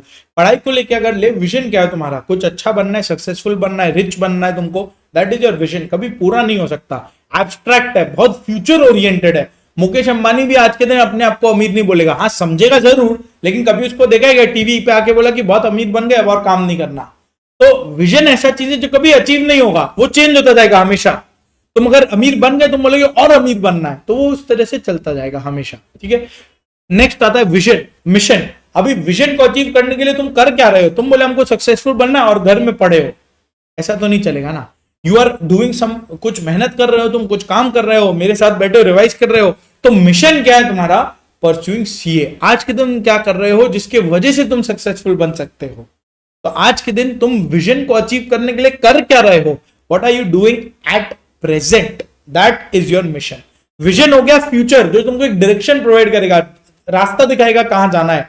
मिशन है जो तुम आज के दिन कर रहे हो ताकि तुम कल को अपना विजन अचीव कर पाओ, विजन की तरफ बढ़ पाओ, दैट इज योर मिशन। अब उसको फिर हम ब्रेक करते हैं गोल्स में। सीए करने से तुम कैसे डिसाइड कर पाओगे, सीए को भी तो तुमको ब्रेक करना पड़ेगा ना, लंबा चौड़ा 5 साल का चीज है ये। गोल्स में ब्रेक करते हैं। गोल्स में कैसे, सबसे पहला फाउंडेशन किया, उसके बाद अभी इंटर कर रहे हैं, इंटर के बाद आर्टिकलशिप होगा, आर्टिकलशिप के बाद अपने फाइनल पे चले जाएंगे। ये थोड़ा सा ब्रॉडर इन स्कोप है, तुमको अलग अलग टारगेट्स में तोड़ दिया क्या। ठीक है, सीए कर रहे हैं, बहुत बढ़िया बात है, वेरी गुड, लेकिन उसको ब्रेक तो करो। फाउंडेशन, इंटर, आर्टिकलशिप, फाइनल, बहुत बढ़िया, ब्यूटीफुल। अब ये भी ना थोड़ा सा ब्रॉड है, अरे भाई फाउंडेशन में तुमको 2 साल थोड़ी ना लगाना है, तो कौन से लेवल पे कितना टाइम तुमको लगाना है उसका भी तो एक टारगेट होना चाहिए ना। फिर आया अपना ऑब्जेक्टिव। फाउंडेशन में अपने को लगाना है 6 महीना, इंटर में 1 साल, 6 महीना फाउंडेशन से 1 साल, हाँ अभी से नहीं। फाउंडेशन में 6 महीना, इंटर में 1 साल, आर्टिकलशिप में 2 साल और फाइनल में 1 साल। सो टोटल अपना 4.5 साल का ये कोर्स होना चाहिए। कुछ अपने टाइम टारगेट यहाँ पे डिफाइन कर दिए, 6 महीना, 1 साल, 2 साल, 1 साल। परफेक्ट है, लर्न नहीं करना, बस समझने के लिए एक एग्जांपल था। क्लियर है। जियो पे अगर अपने बात करें, सबसे पहला उसका विजन क्या है, डिजिटल इंडिया, इंडिया को डिजिटलाइज कर रहा है। उसके लिए वो आज के दिन क्या क्या प्रोडक्ट्स और सर्विसेज में डील कर रहा है, वो सिम कार्ड, फोन, फाइबर, जियो के बहुत सारे जो एप्स है वो सारे में डील कर रहा है। उसका गोल क्या है, उसका गोल है भाई मार्केट लीडर बनना है उसको। अरे मार्केट लीडर बोलने से क्या होगा, कितना सेल्स लाना है, कितना ग्रो करना है, कितना मार्केट शेयर लेना है, ये एग्जैक्ट तो डिफाइन करना होगा ना। तो बोला हाँ हमको 50% मार्केट शेयर चाहिए 2 साल में, पहले 2 साल में, और 50% मार्केट शेयर 2 साल में लेने के बाद में हम हर साल 2 से 3% का मार्केट शेयर बढ़ाते हुए चले जाएंगे, इंक्रीज करेंगे हर साल 2 से 3% का, ये अपना ऑब्जेक्टिव होगा। तो बहुत स्पेसिफिक ऑब्जेक्टिव हो गया, तुम देखो टारगेट्स बहुत स्पेसिफिक हो गए। तो यही ऑब्जेक्टिव को जब तुम्हारा एकदम स्पेसिफिक टारगेट सेट हो जाता है। जैसे तुम्हारा आज के दिन टारगेट एकदम क्लियर है भैया, अब अपने को इंटर खत्म करना है, नेक्स्ट जो अपना अटेम्प्ट आ रहा है उसके अंदर में ही इंटर सल्टाना है, करेक्ट, यही टारगेट है। तो अब इसको फॉलो करने के लिए, ये टारगेट को अचीव करने के लिए तुम क्या बनाते हो? Strategy. Strategy is a game plan to achieve organisational objectives. तो ये ऑब्जेक्टिव को अचीव करने के लिए तुम स्ट्रैटेजी बनाते हो। स्ट्रैटेजी बनाया, सपोज करो ये रिवीजन है, पहले का स्ट्रैटेजी, अभी नहीं फॉलो कर लेना इसको। स्ट्रैटेजी बनाया, अब स्ट्रैटेजी फॉलो कैसे करता है? स्ट्रैटेजी को फॉलो करने के लिए पॉलिसी चाहिए। तुम पढ़ने का तो स्ट्रैटेजी बना लिए, लेकिन पढ़ने के लिए तुमको फोन साइड रखना होगा ना, वरना पता चलेगा यहां मैं बोले जा रहा हूं, तुम्हारा वीडियो ऑन है, लेकिन तुम फोन में इंस्टा रील्स को स्क्रॉल कर रहे हो, वो तो नहीं चलेगा। तो पॉलिसीज बनाना होगा, फोन को साइड रखा, सुबह जल्दी उठा, ऐसा कुछ गुड पॉलिसीज होने चाहिए तुम्हारे पास, समथिंग विच यू फॉलो। अब उसमें फंड्स लगेगा, मैन पावर लगेगा, फंड्स तुम ट्यूशन वगैरह लिए, फंड्स लगा, मैन पावर लगा, तुमको खुद ही मैन पावर हो इस केस में, रिसोर्सेज लगा बेसिकली, और एक वर्क कल्चर लगेगा। 3 चीज लगता है स्ट्रैटेजी को फॉलो करने में। सबसे पहला पॉलिसीज, दूसरा रिसोर्सेज में टाइम आएगा, मैन पावर आएंगे, फंड्स आएगा, और तीसरा तुमको एक वर्क कल्चर लगेगा। तुम शोर शराबा में तो नहीं पढ़ सकते ना। एक छोटा बच्चा है तुम्हारे घर में, वो हल्ला हल्ला करे जा रहा है और सब एकदम चहल पहल का माहौल है, उसमें तुम कैसे पढ़ोगे बताओ? तो एक स्टडी इन्वायरमेंट चाहिए तुमको, करेक्ट। इसलिए कभी देखो अगर तुम्हारे घर में पढ़ाई नहीं होता, तुम लाइब्रेरी चले जाते हो, क्यों जाते हो? एक वर्क एनवायरमेंट के लिए तो जाते हो, सेंस बना। तो सबसे पहला विजन बनता है, उसके बाद मिशन आता है, उसके बाद गोल जाता है, उसके बाद ऑब्जेक्टिव्स आते हैं, और objectives are very specific target जिसको अचीव करने के लिए हम स्ट्रैटेजी बनाते हैं। स्ट्रैटेजी को बेस्ट पॉसिबल मैनर में इंप्लीमेंट करने के लिए अपने को 3 चीजें चाहिए। सबसे पहला पॉलिसीज चाहिए, दूसरा अपने को रिसोर्सेज चाहिए, funds, man power and time, तीसरा अपने को चाहिए वर्क कल्चर या एक क्लाइमेट जो अपने को काम करने के लिए मोटिवेट करे, वो वैसा एक वर्क कल्चर या क्लाइमेट होना चाहिए। परफेक्ट है। अब रहा बात विजन है क्या, 4 पॉइंट यहीं पे है। सबसे पहला ये बताएगा where the company intends to go, ये डायरेक्शन प्रोवाइड करेगा, फ्यूचर ओरिएंटेड होगा, वेरी वेरी लॉन्ग टर्म होगा, ये प्रैक्टिकली कभी अचीव नहीं हो सकता। Where the company intends to go, future oriented होगा, लॉन्ग डायरेक्शन बताएगा एंड वेरी लॉन्ग टर्म होगा। मिशन क्या होता है? मिशन होता है what is the company doing today, who is the company, what is the company doing, उसका product and services क्या है ये बताएगा। वो प्रेजेंट हुआ, प्रेजेंट फोकस है, हेल्प करेगा विजन को अचीव करने में, और ये लॉन्ग टर्म होगा। वेरी लॉन्ग टर्म विजन होता था, ये बस लॉन्ग टर्म होगा। तो तुमको इससे डिफरेंस भी मिल जाएगा विजन और मिशन के बीच में, क्लियर है।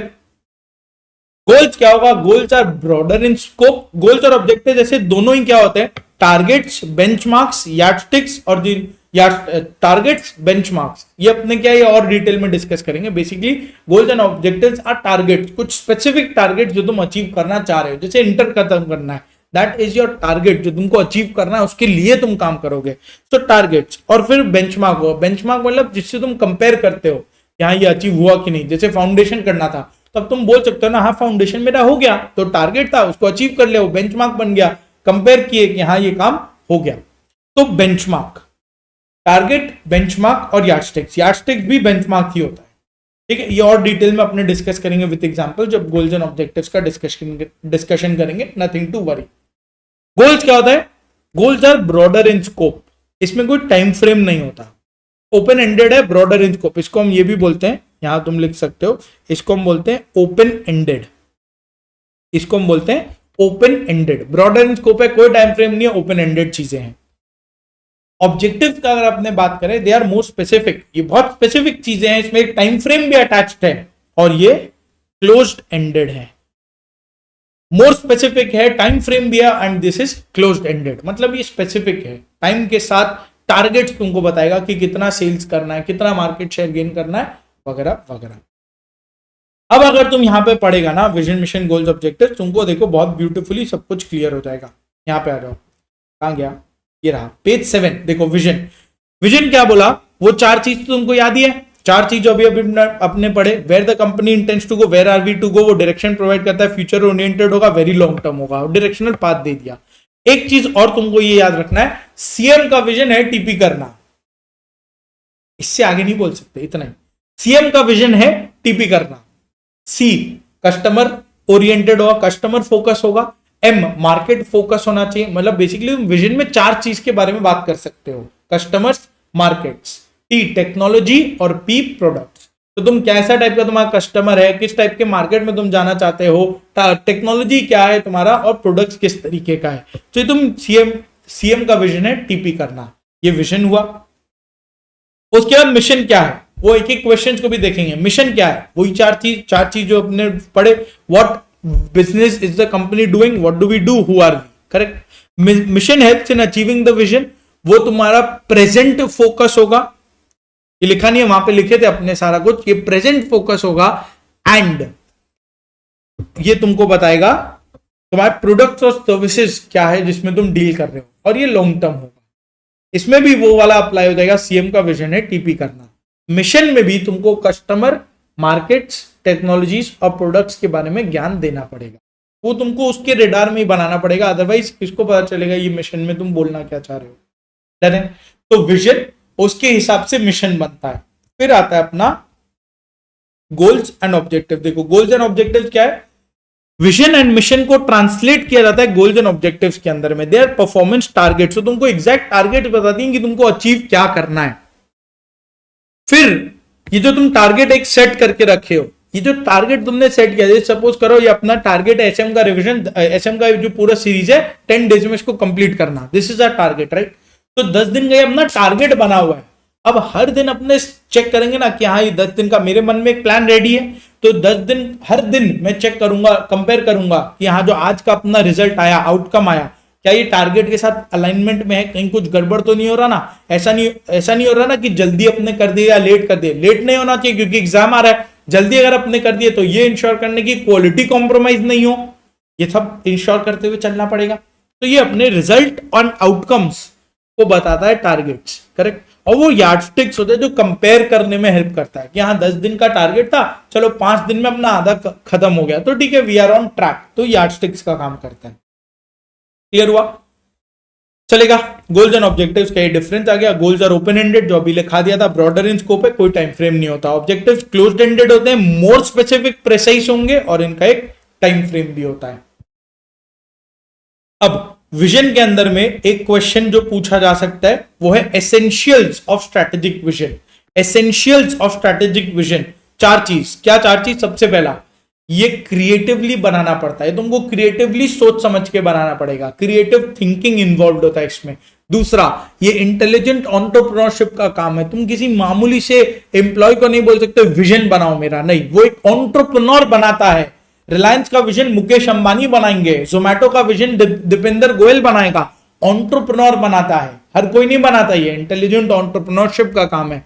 तीसरा, ये इल्यूमिनेट करता है, ये तुमको डायरेक्शन प्रोवाइड करता है, तो अपने पढ़ेंगे, बाकी सबको डायरेक्शन प्रोवाइड करेगा। और चौथा, वो एंथुजियाज्म जगा के रखता है पूरे कंपनी के अंदर में, यहाँ भी अपना कंपनी ये करने वाला है, वो करने वाला है, इस ये अपना टारगेट्स है। तो स्ट्रॉन्ग टारगेट्स, अच्छी टारगेट्स होंगे, वो तुमको एक एंथुजियाज्म, तुमको भी तो मोटिवेशन देता ना, ये बनना है। अगर तुम ये सोचते हो तो तुमको मोटिवेशन आएगा ना, it creates an enthusiasm. 4 point. Creative thinking के साथ तुमको काम करना पड़ेगा, it is an exercise of intelligent entrepreneurship, direction provide करेगा, और चौथा एंथुजियाज्म जगा के रखेगा। या तो तुम ऐसे कर लो लर्न, और नहीं तो ये भी कर सकते हो। विजन, एक लाइन भी है, vision is the seed of the organisation. Seed में एस होता है, मालूम है मेरे को, लेकिन यहां पे सी ही है। Vision is the seed, seed समझता ना, seed of the organisation. Basic चीजें जो हर ऑर्गेनाइजेशन में चाहिए, C creative thinking, E entrepreneurship, intelligent entrepreneurship, E enthusiasm, और डी डायरेक्शन प्रोवाइड करेगा। तो ये 4 पॉइंट तुमको याद हो गए, परफेक्ट।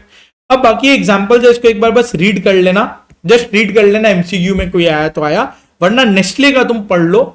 विजन और मिशन, समझो चीजें एब्स्ट्रैक्ट होती हैं, तुमको कोई फर्क, मैक्सिमम कंपनी में विजन और मिशन एक ही बनते हैं, विजन एंड मिशन करके वो एक ही बना देंगे। तो रियलिटी में वैसे ही होता है, ये सब एब्स्ट्रैक्ट चीजें हैं, थ्योरेटिकली है, प्रैक्टिकली उतना काम का नहीं होता। नेस्ले का विजन क्या, देखो, to be future oriented, to be a leading competitive nutrition health and wellness company. अब हेल्थ एंड वेलनेस कंपनी तुमको बताया वो किस प्रोडक्ट्स में डील करना चाहता है, nutrition health and wellness company किस प्रोडक्ट्स में डील करना चाहता है, delivering improved share holder value, ये सब बाकी ज्ञान, ठीक है। तो बेसिकली वो future to be a leading competitive nutrition health and wellness company, इसमें वो फ्यूचर ओरिएंटेड विजन का भी बात कर दिया और यहां पे प्रोडक्ट से रिलेटेड बात किया। फिर आया अपना मिशन। मिशन का अगर आपने पहले स्ट्रेट एग्जांपल देख लें, एक तो नेस्ले से उसको लिंक कर देते हैं। नेस्ले का मिशन क्या है? We are. नेस्ले का मिशन है वी आर, यानी ये प्रेजेंट स्कोप हुआ, world leading nutrition health and wellness company. World बोलते ही वो मार्केट को कवर कर लिया। सीएम का विजन है टीपी करना, याद रखो। Customer, market, technology, product. Product vision में प्रोडक्ट बोला था, यहां भी प्रोडक्ट बोला है, लेकिन यहां पे उसने मार्केट में भी चर्चा कर लिया। तो चारों में से कुछ भी कर सकता है। Our mission is good food good life. Good food बोले तो प्रोडक्ट्स, गुड लाइफ बोले तो कस्टमर। कस्टमर को वो अच्छी लाइफ देना चाह रहा है, तो अगेन यहां पे वो प्रोडक्ट्स और कस्टमर्स के बारे में बात कर लिया, प्रोडक्ट एंड कस्टमर। मिशन से एक क्वेश्चन आ सकता है, तुम्हारे आरटीपी में भी आया हुआ है अभी अभी। मिशन से एक क्वेश्चन आ सकता है, इंपॉर्टेंस ऑफ मिशन स्टेटमेंट। बोले तो सिग्निफिकेंस क्या है मिशन बनाने का, बेनिफिट्स क्या है मिशन बनाने का। मिशन बनाने का अपना 6 या 7 पॉइंट इसमें आएगा। इसके लिए ये नोट मैंने यहां पे लिखा दिया था, लर्निंग ट्रिक था, लर्न करने में हेल्प करेगा। मिशन से अपने को क्या मिलता है? पर्पस मिलता है। पर्पस मिलता है, पर्पस से अपने मिशन प्रोवाइड जस्ट पर्पस, उससे अपने को गोल्स एंड ऑब्जेक्टिव्स बना पाते हैं। गोल्स एंड ऑब्जेक्टिव्स जब बना लेंगे तो ऑब्जेक्टिव्स को पूरा करने के लिए स्ट्रेटजी बनाएंगे, और स्ट्रेटजी को इफेक्टिवली इंप्लीमेंट करने के लिए अपने को 3 चीज लगता है normally, resources, time and work environment. ये मैंने ऑलरेडी बता रखा है। इसी से तुम देखो यहाँ पे 7 पॉइंट तुमको निकल जाएगा, 6 पॉइंट निकल जाएगा। सबसे पहला, mission gives unanimity of purpose. इधर it ensures, it gives us unanimity of purpose. Purpose provide किया। पर्पस को तुम कन्वर्ट कर लोगे किसमें? गोल्स एंड ऑब्जेक्टिव्स में। तो purpose is useful in translation of goals and objectives, उसको कन्वर्ट कर दिया गोल्स एंड ऑब्जेक्टिव्स में। अब गोल्स एंड ऑब्जेक्टिव्स को तुम वर्क स्ट्रक्चर्स में कन्वर्ट करते हो। देखो, it helps in translation of objectives and goals into work structure. Work structure क्या होता है? It means strategy. तो गोल्स एंड ऑब्जेक्टिव जब बन जाएंगे तब तुम स्ट्रेटजी बनाओगे उनको अचीव करने में। It helps in translation to work structure. और जब तुम्हारा स्ट्रेटजी रेडी है तो तुम रिसोर्सेज एलोकेशन करवाते हो और उसको मोटिवेट करते हो। रिसोर्सेज का एलोकेशन, फंड्स का बात किया, रिसोर्सेज को मोटिवेट करना। ऑब्वियसली पैसे को मोटिवेट नहीं करते तुम, रिसोर्सेज को मोटिवेट करना मतलब मैन पावर। यहां क्या बोलना चाहा वो? मैन पावर, वो भी तो तुम्हारा रिसोर्स है, उसको मोटिवेट करते हो। Motivating the use of organisational resources. तो ये 4 एंड 5 यहां दोनों है, ये 6 हो जाएगा। और लास्ट, वो एक जनरल टोन, एक वर्क कल्चर, एक ऑर्गेनाइजेशनल क्लाइमेट तुमको सेट करके दे देता है। तो मिशन का सिंपल 6 पॉइंट। पहला, वो पर्पस बना के देता है, यूनानिमिटी ऑफ पर्पस। पर्पस से हम लोग गोल्स एंड ऑब्जेक्टिव्स बना लेते हैं। गोल्स एंड ऑब्जेक्टिव्स से वर्क स्ट्रक्चर्स बोले तो स्ट्रैटेजी बना पाते हैं। स्ट्रैटेजी जब बन गया तो हमको रिसोर्सेज, पॉलिसीज और क्लाइमेट चाहिए, वर्क क्या बोलते हैं, वर्क स्ट्रक्चर, कल्चर चाहिए। तो रिसोर्सेज, तो फंड्स का allocation, allocating use of resources, motivating the use of resources, वो मैन पावर को भी कवर कर लिया। और लास्ट में बोला जनरल टोन और क्लाइमेट सेट करके दे देता है। परफेक्ट हुआ मिशन। मिशन अगेन 2 टाइप का आ जाता है, production oriented, marketing oriented. Production oriented तुम्हारे प्रोडक्ट्स पे फोकस करेगा, जैसे नोकिया था, वो तुम्हारे प्रोडक्ट्स, वो अपने प्रोडक्ट्स पे फोकस करता था, उसको फर्क नहीं पड़ता था कस्टमर को क्या चाहिए क्या नहीं चाहिए, राइट। वो प्रोडक्शन ओरिएंटेड हो गया। तुम देखो रेवलॉन, देखो in the factory we make cosmetics, वो प्रोडक्ट का बात किया। Indian railways, rail road. Indian oil and gasoline products का बात हुआ। मार्केटिंग ओरिएंटेड क्या होता है? वहां कस्टमर फोकस बात होता है, कस्टमर के व्यू पॉइंट से हम बात करते हैं मार्केटिंग ओरिएंटेड में। इसका focus is on the customer. तो यहां पे तुम देखो रेवलॉन बोलता है in the retail outlet we sell hope, बड़ी बड़ी बातें। इंडियन ऑयल बोलता है cost effective energy, safe and cost effective energy बेचते हैं। इंडियन रेलवेज बोलते हैं हम ट्रांसपोर्टेशन और मटेरियल हैंडलिंग सिस्टम प्रोवाइड करते हैं। कस्टमर व्यू पॉइंट से तुम बात कर रहे हो, जो एंड्रॉइड भी किया। कंपनी आज के दिन कस्टमर ओरिएंटेड हो गया, वरना वो सरवाइव नहीं कर सकता। गोल्स एंड ऑब्जेक्टिव्स, ये vision mission goals and objectives में लास्ट टॉपिक ये गोल्स एंड ऑब्जेक्टिव्स। क्या बोलता है ये गोल्स एंड ऑब्जेक्टिव्स में? इसका एक ही क्वेश्चन इसमें पॉसिबल है, कैरेक्टरिस्टिक ऑफ ऑब्जेक्टिव्स। स्मार्ट सा सी, ऑब्जेक्टिव्स का कैरेक्टरिस्टिक क्या है? स्मार्ट सा सी। सी का फुल फॉर्म तुमको मालूम है? तो स्मार्ट सा सी क्या बोलता है? S specific. ऑब्जेक्टिव कैसा होना चाहिए? एस और M, specific and measurable. Specific बोले तो कॉन्क्रीट, स्पेसिफिक, प्रिसाइज ऑब्जेक्टिव हो। मेजरेबल, मेजर कर सके, 20%, 30%। ऐसा मत बोलना बहुत सेल्स ग्रो करना, अरे बहुत को मेजर कैसे करोगे? तो स्पेसिफिक होना चाहिए, मतलब करना क्या है तुमको? सेल्स ग्रो करना है, प्रॉफिट ग्रो करना है, कॉस्ट कम करना है। स्पेसिफिक ऑब्जेक्टिव हो, मेजरेबल हो, 20, 22, 23, 24 जो भी है मेजरेबल होना चाहिए, बहुत नहीं चलेगा। ए अचीवेबल, अचीवमेंट पॉसिबल हो, चांद तारे तोड़ लाऊं वाला बात नहीं चलेगा, अचीवेबल होना चाहिए। आर रेलेवेंट होना चाहिए, आर रिसोर्सेज इन्वॉल्व करेगा, ठीक है। आर से 2-3 पॉइंट आ सकता है, रेलेवेंट होना चाहिए, रिसोर्सेज इन्वॉल्व करेगा, तो ऑब्जेक्टिव्स को पूरा करने में रिसोर्सेज तो जाएगा ही। टी एक टाइम फ्रेम होना चाहिए इसके अंदर में, कब तक ये ऑब्जेक्टिव अचीव करना है वो क्लियर होना चाहिए। और सी चैलेंजिंग होना चाहिए, लल्लू पंजू इजी सस्ता ऑब्जेक्टिव नहीं बनाना है, चैलेंजिंग डिफिकल्ट ऑब्जेक्टिव बनाना है। बोलो डन है। स्मार्ट सा सी स्पेसिफिक कॉन्क्रीट, एम मेजरेबल, ए अचीवेबल अटेनेबल, अचीवमेंट पॉसिबल हो, आर रेलेवेंट हो, रिसोर्सेज का यूज मांगे, टी टाइम फ्रेम होना चाहिए इसमें, और सी चैलेंजिंग होना चाहिए। Short term and long term objective, दो टाइप के ऑब्जेक्टिव होते हैं। ये लेफ्ट साइड में मैंने तुमको समराइज करके लिखवाया, यहां पे देख लो इसको। टाइप और टाइम के बेसिस पे डिफाइन करते हैं। टाइप क्या होता है? दो टाइप का ऑब्जेक्टिव होता है, टाइप के बेसिस पे डिफाइन करते हैं, टाइम के बेसिस पे डिफाइन करते हैं। टाइप में दो टाइप, टाइम में दो टाइप। टाइप में क्या है? स्ट्रैटेजिक और फाइनेंशियल।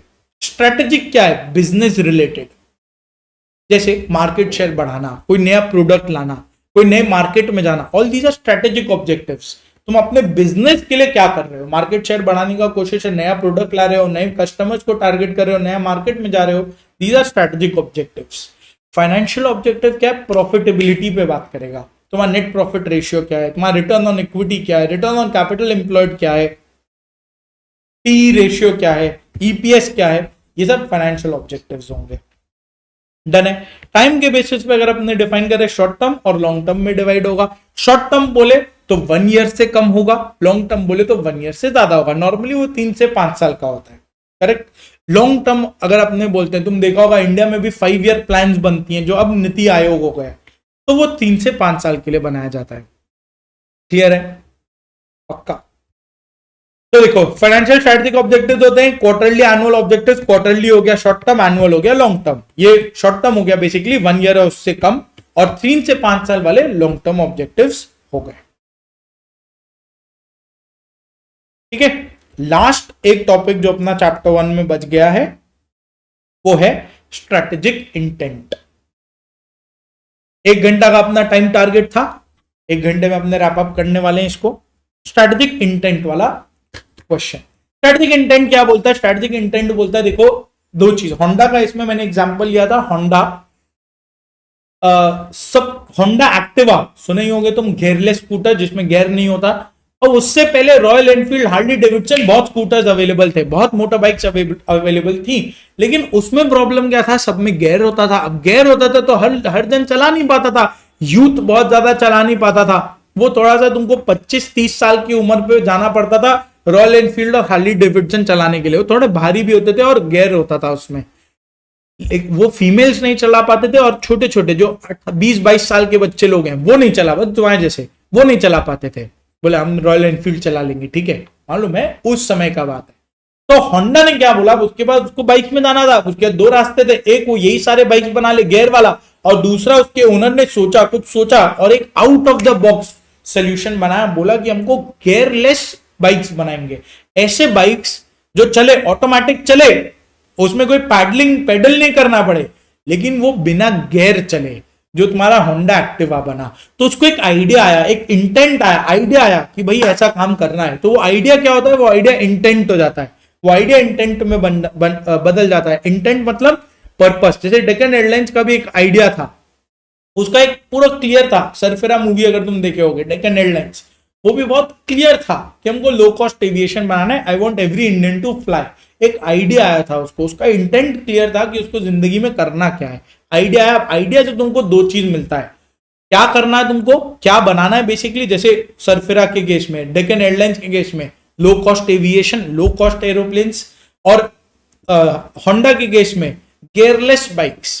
क्या बनाना है वो क्लियर है, और फिर ये तुम क्यों बना रहे हो, तुमको ये पता होता है बैक ऑफ द माइंड कि तुम ये क्यों कर रहे हो, तुमको इससे क्या पर्पस को फुलफिल करना है। Sir purpose is your intent, purpose which the organisation strives to achieve is your intent. तो ये इंटेंट क्या होता है, why they want to do, क्यों तुम ये काम करना चाहते हो, वो स्ट्रेटेजिक इंटेंट है। तो ये एंटरप्रेन्योर को जब आया इंटेंट, जब उसका क्लियर हुआ कि उसको क्यों करना है, क्या करना है, ठीक है, फिर वो इंटेंट को, अब वो अकेले तो काम नहीं करेगा ना, फिर वो पूरा ऑर्गेनाइजेशन एस्टैब्लिश करता है, और ऑर्गेनाइजेशन को एस्टैब्लिश करने के बाद वो 3 लेवल क्रिएट करता है। 3 लेवल क्रिएट करता है। कॉर्पोरेट, देखो इंटेंट के बाद corporate, business, functional, 3 level create किया। तो इंटेंट में एंटरप्रेन्योर है वो तो कॉर्पोरेट लेवल पर ही आ गया। कॉर्पोरेट लेवल पे विजन मिशन बन जाता है, बिजनेस लेवल पे बिजनेस डेफिनेशन और बिजनेस मॉडल बन जाता है। ये बुक में पॉइंट है नहीं, फिर भी मैंने बता दिया। और लास्ट फंक्शनल लेवल पे वो अपने अपने स्ट्रेटजीज बना लेते हैं, सिंपल। तो पहले इंटेंट क्रिएट हुआ, इंटेंट से corporate level, corporate, business, functional level. तो इंटेंट से कॉर्पोरेट लेवल यानी विजन मिशन बना। इसके बाद 2 पॉइंट और आना चाहिए था, बिजनेस मॉडल, बिजनेस डेफिनेशन, है नहीं, खाली नाम जान लो, उसके बाद जाने दो। और उसके बाद बनता है हर लेवल पे गोल्स एंड ऑब्जेक्टिव सेट किए जाते। तो इंटेंट के बाद पहले विजन बना, फिर मिशन बना, फिर गोल्स एंड ऑब्जेक्टिव्स बनता है। और गोल्स एंड ऑब्जेक्टिव्स तो तीनों लेवल्स के अपने अपने होंगे। कॉर्पोरेट का अपना गोल्स एंड ऑब्जेक्टिव्स होगा, बिजनेस का अपना गोल्स एंड ऑब्जेक्टिव्स होगा, फंक्शनल का अपना गोल्स एंड ऑब्जेक्टिव्स होगा। और पूरे ऑर्गेनाइजेशन का एक पर्टिकुलर, एक टिपिकल वैल्यू सिस्टम या एक वो कल्चर क्रिएट किया जाता है। वैल्यू या उसका वैल्यू सिस्टम प्रॉपर्ली डिफाइंड रहता है। ये डायग्राम तुम्हारे लिए सुपर इंपॉर्टेंट है स्ट्रेटेजिक इंटेंट में। ये देखो यहां पे strategic intent is in the form of vision and mission at the corporate level, and it is expressed as business definition and business model at the business level. ठीक, अगर goals and objectives का अपने बात करें, वो हर level पे create होता है। विजन मिशन तो अपने पढ़ के आए क्या है, गोल्स एंड ऑब्जेक्टिव्स भी अपने पढ़ के आए क्या है। सिर्फ एक तुम जान लो बिजनेस डेफिनेशन और बिजनेस मॉडल क्या होता है। बिजनेस डेफिनेशन यहां डिफाइन कर रहे हैं, बिजनेस लेवल पे है ना, यहां हम डिफाइन कर रहे हैं कि भैया अपने को कौन से बिजनेस में जाना है, कौन से में नहीं जाना है। बिजनेस को डिफाइन किया। और फिर बिजनेस मॉडल क्या होता है, ये होता है स्ट्रैटेजी। स्ट्रैटेजी जिससे हम बिजनेस को जिससे हम बिजनेस करेंगे, बिजनेस का मॉडल, किस मॉडल पे अपने को भी बिजनेस करना है, strategy which is to be followed. तो स्ट्रैटेजिक इंटेंट में ये 4 बात तुमको लिखना है। Business definition, business model skip कर सकते हो, चाहो तो लास्ट में तुम लिख भी सकते हो, या तो ये 4 पॉइंट लिख लेना, बुक में ये 4 ही दिया है। अगर तुमको एक्स्ट्रा टाइम मिलता है तो तुम 6 पॉइंट लिख लेना। 5 नंबर पे डाल देना बिजनेस डेफिनेशन, 6 नंबर पे डाल देना बिजनेस मॉडल। ठीक, विजन मिशन अपने पढ़ के आए, गोल्स एंड ऑब्जेक्टिव्स अपने पढ़ के आए, वहीं से लिख लेना, वही सेम टू सेम चीज है। वैल्यूज एंड वैल्यू सिस्टम यहां अपने को पढ़ना है, बस वो क्या होता है देखो। Values and value system, example के तौर पे टाटा का वैल्यू सिस्टम को याद रखो, रिलायंस का वैल्यू सिस्टम को याद रखो, एप्पल के वैल्यू सिस्टम को याद रखो, जो हमने क्लास में डिस्कस किया था। HDFC बैंक का भी डिस्कस किया था। आदित्य पूरी एक दिन सुबह सुबह कोई भी बैंक मैनेजर को कॉल कर लेते, अगर वो जवाब नहीं दे पाता उसका वो लास्ट डे हो जाता। तो ये वैल्यू सिस्टम को याद रखो। वैल्यू सिस्टम क्या होता है, these are deep rooted principles which guide an organisation decisions and action, जो गाइड करेगा ऑर्गेनाइजेशन किस तरीके से काम करे।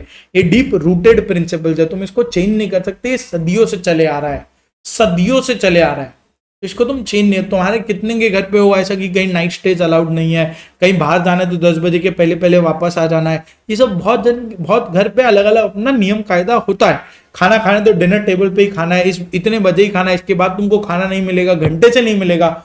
ये सब सबका कुछ कुछ वैल्यू सिस्टम है, इसमें सही और गलत नहीं होता। It is just something you follow since a very long period of time, tradition, प्रथा से चले आ रहा है। Deep rooted principles which guide an organisation decisions and actions, वो कॉम्प्रोमाइज नहीं हो सकता। तुम कभी भी इसको लेट गो नहीं करोगे, तुम इस पे अड़े रहोगे। यही है तुम्हारा वैल्यू सिस्टम। इसके अलावा तुमको जो करना करो।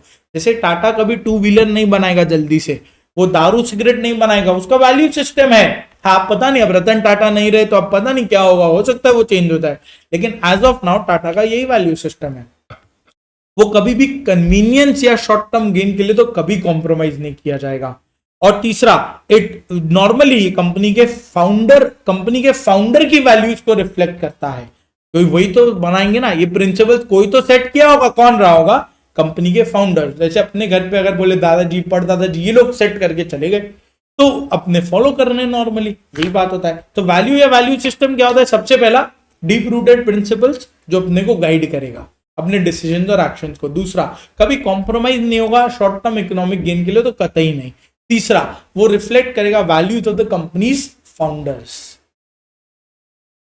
और इसी के साथ एक और ये वाला क्वेश्चन एक आ जाता है, इंपॉर्टेंस ऑफ वैल्यूज। वो तो बेसिक था, वैल्यू या वैल्यू सिस्टम होता क्या है। साथ में एक क्वेश्चन ये भी आ सकता है, इंपॉर्टेंस ऑफ वैल्यूज क्या है। छोटा सा क्वेश्चन है इसलिए लोग से स्किप हो सकता है। इंपॉर्टेंस क्या है तुम्हारा, इंपॉर्टेंस जिसमें ये है वो तुमको बताएगा how people think and behave, how do you think and behave. दूसरा, इंप्लॉइज रेजोनेट करते हैं। सबसे पहला फर्स्ट वाला इसको मार्क करो, फर्स्ट वाले में क्या बोला, वो तुमको एक जनरल टोन सेट करेगा, how people think and behave. General एक कल्चर बताएगा कि तुमको किस तरीके से काम करना है, कैसे सोचना है, जैसे ये सब यहां नहीं चलेगा, तो तुमको एक टोन सेट करके दे दिया। दूसरा, अब उसके एम्प्लॉयज भी, अब वहां के एम्प्लॉयज भी वैसे ही होंगे जो उस कल्चर का हिस्सा बनना चाहते हो। जैसे एम्प्लॉयज, जैसे अगर सपोज करो टाटा के लिए इतना एथिकल बोला जाता है, तो उसके एम्प्लॉयज भी एथिकल ही होंगे। वो एम्प्लॉयज भी वैसे ही होंगे जो बर्दाश्त नहीं कर सकते कि कहीं कुछ गलत हो रहा हो। Employees prefer to work with employers, employees prefer to work with employers जिनका वैल्यूज रेजोनेट करता है, मैच करता है अपने से। रेजोनेट माने मैच। और customers will also prefer to buy products and services from those companies जिनका वैल्यू उनसे मिलता हो। ठीक है, तो सबसे पहला वो जनरल टोन सेट कर देता है। दूसरा, employees prefer to work with employers जिनका वैल्यू उनसे रेजोनेट करता हो। और तीसरा, consumers prefer to buy products and services from those company जो उनसे मैच करता हो, उनके बिलीफ सिस्टम से मैच करता हो। और इसी के साथ अपना यहाँ पे चैप्टर 1 डन हो गया।